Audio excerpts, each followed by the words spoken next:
महिला ने नया घर लिया और उसमें शिफ्ट होते ही उसे एक भयानक बात का पता चला। उसने महसूस किया कि सामने कोई छाया उसे देख रही है और उसे लगा कि शायद कोई झांकने वाला है। महिला खिड़की के पास आ गई, ये देखने के लिए कि सामने वाली छाया का चेहरा कैसा है।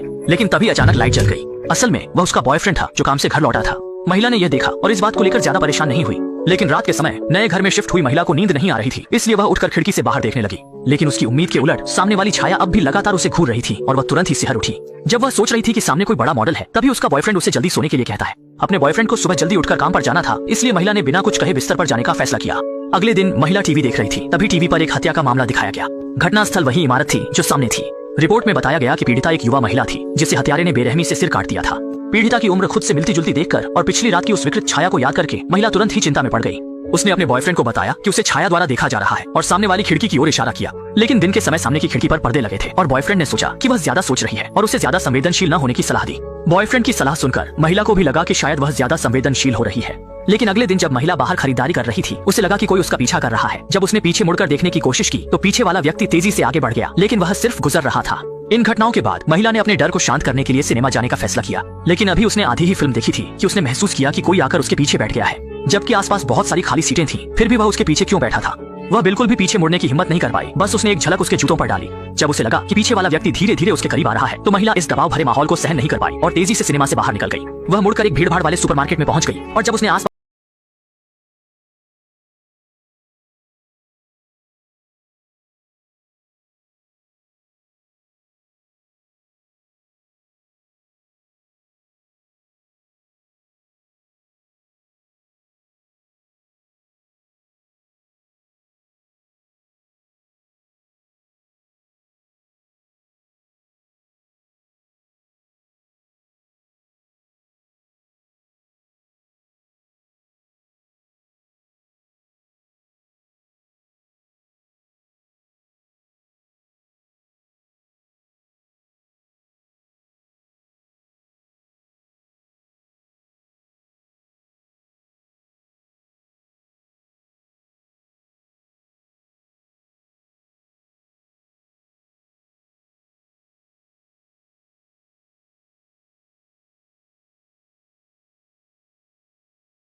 कर रहा हो। बॉयफ्रेंड को इस पूरी घटना को तर्कसंगत बनाते देख महिला पूरी तरह से टूट गई। इस वक्त वह बस जल्दी से यहाँ से चले जाना चाहती थी, लेकिन उसका बॉयफ्रेंड ये कहकर इनकार कर रहा था कि बड़ी मुश्किल से कंपनी के पास घर मिला है। दोनों अपनी अपनी बातों पर अड़े रहे और इस वजह से दोनों में जबरदस्त झगड़ा भी हुआ। हालांकि अगले दिन सुबह बॉयफ्रेंड जल्दी उठकर काम पर चला गया। असहाय महिला बिल्कुल भी इस कमरे में अकेले नहीं रहना चाहती थी। वह बाहर ताजी हवा लेने के लिए गई, लेकिन उसने उस व्यक्ति को देखा जिसने उसे कई बार डरावने सपने दिए थे। उसने उस आदमी की तरह उसका पीछा करने का फैसला किया ताकि देख सके वह असल में क्या करने वाला है। लेकिन पूरे दिन उसका पीछा करने के बाद उसने पाया कि आदमी केवल कबूतरों को खिला रहा था और घूम रहा था। बाजार घूमने के दौरान उसने कोई अनुचित हरकत नहीं की। मजबूरन महिला को घर लौटना पड़ा। किसी भी अप्रिय घटना से बचने के लिए सोने से पहले उसने दरवाजे पर कुर्सी लगा दी, लेकिन जैसे ही वह बेडरूम में गई उसने तुरंत देखा कि तकिए का कवर गायब था और अगले ही पल किसी ने उसका सिर कसकर पकड़ लिया। जब महिला लगभग दम घुटने वाली थी तभी वह अचानक जाग गई। यह केवल एक बुरा सपना था।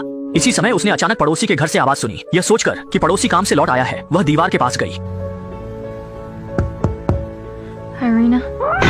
महिला को तुरंत एहसास हुआ कि पड़ोसी के साथ कुछ अनहोनी हुई है, इसलिए उसने पड़ोसी के दरवाजे को जोर से पीटना शुरू कर दिया, लेकिन अंदर से कोई प्रतिक्रिया नहीं मिली और जोरदार पीटने की आवाज ने मकान मालिक और अन्य पड़ोसियों को जगा दिया। महिला की जोरदार मांग पर मकान मालकिन बूढ़ी औरत को मजबूरी में अतिरिक्त चाबी से दरवाजा खोलना पड़ा, लेकिन दरवाजा खोलने पर देखा कि पड़ोसी घर नहीं लौटी थी और वह वहाँ फर्श पर नहीं थी। जमीन पर सिर्फ एक बिल्ली और एक टूटी हुई टेबल लैंप बची थी और ये बिल्ली वही थी जो पहले बूढ़ी औरत ने खो दी थी। महिला थोड़ी हैरान थी, क्या अभी की चीख बिल्ली ने निकाली थी? और उसकी छोटी सी बात को बड़ा बनाने की हरकत ने आसपास के पड़ोसियों की नाराजगी को बुला लिया। मकान मालिक ने तो बॉयफ्रेंड से शिकायत भी कर दी। इसके कारण आदमी अपनी गर्लफ्रेंड पर और भी कम विश्वास करने लगा, लेकिन महिला को अब कोई परवाह नहीं थी। वैसे भी बॉयफ्रेंड को कभी उसकी भावनाओं की परवाह नहीं थी। इसी बीच उसने यह भी देखा कि पिछली रात पड़ोसी पूरी रात घर नहीं लौटा। उसने समय निकालकर पड़ोसी के काम करने की जगह पर फोन किया और पता चला कि पड़ोसी आज भी काम पर नहीं गया। तभी उसने अचानक देखा कि एक अजनबी आदमी पड़ोसी के दरवाजे पर दस्तक दे रहा था।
जब वह फिर से जागी, विकृत व्यक्ति ने पहले से ही उसकी गर्दन पर चाकू रख दिया था और इस समय उसका बॉयफ्रेंड भी घर वापस आ गया था। महिला ने आवाज सुनकर मदद के लिए पुकारने की कोशिश की, लेकिन विकृत व्यक्ति ने एक ही झटके में उसकी गर्दन काट दी। महिला मदद के लिए संघर्ष करती रही, लेकिन विकृत व्यक्ति ने उसे खींच लिया। महिला अपने गंभीर रूप से घायल शरीर को घसीटते हुए कॉफी टेबल की ओर बढ़ी, क्योंकि पड़ोसी ने उसे बताया था कि कॉफी टेबल के दराज में एक पिस्तौल छिपी है। लेकिन अपने लक्ष्य तक पहुंचने से पहले ही वह अत्यधिक रक्तस्राव के कारण बेहोश हो गई। इसके तुरंत बाद विकृत व्यक्ति महिला के बगल में लेट गया, मानो वह किसी कलाकृति का आनंद ले रहा हो। जब वह महिला को पूरी तरह से खत्म करने वाला था, उसने अचानक देखा कि सामने की इमारत में एक छोटी लड़की ने उसके अपराध को देख लिया है। वह रुक गया। उसने अपना अगला लक्ष्य तय कर लिया। उसने अपने खून से सने हाथों को साफ किया। इसी बीच बगल में बॉयफ्रेंड ने अपनी गर्लफ्रेंड को फोन किया और रिंगटोन पड़ोसी के घर से आई। बॉयफ्रेंड को आखिरकार कुछ गड़बड़ का एहसास हुआ। जैसे ही वह दरवाजे से बाहर निकला, उसने अचानक अपराध करके निकलते हुए विकृत व्यक्ति को देख लिया। इस समय इस सुअर जैसे बॉयफ्रेंड ने आखिरकार समस्या को समझा। जब वह विकृत व्यक्ति को रोकने के लिए आगे बढ़ने वाला था, तभी पीछे से एक गोली विकृत व्यक्ति को लगी। विकृत व्यक्ति कांपते हुए मुड़ा और उसका स्वागत एक और गोली से हुआ।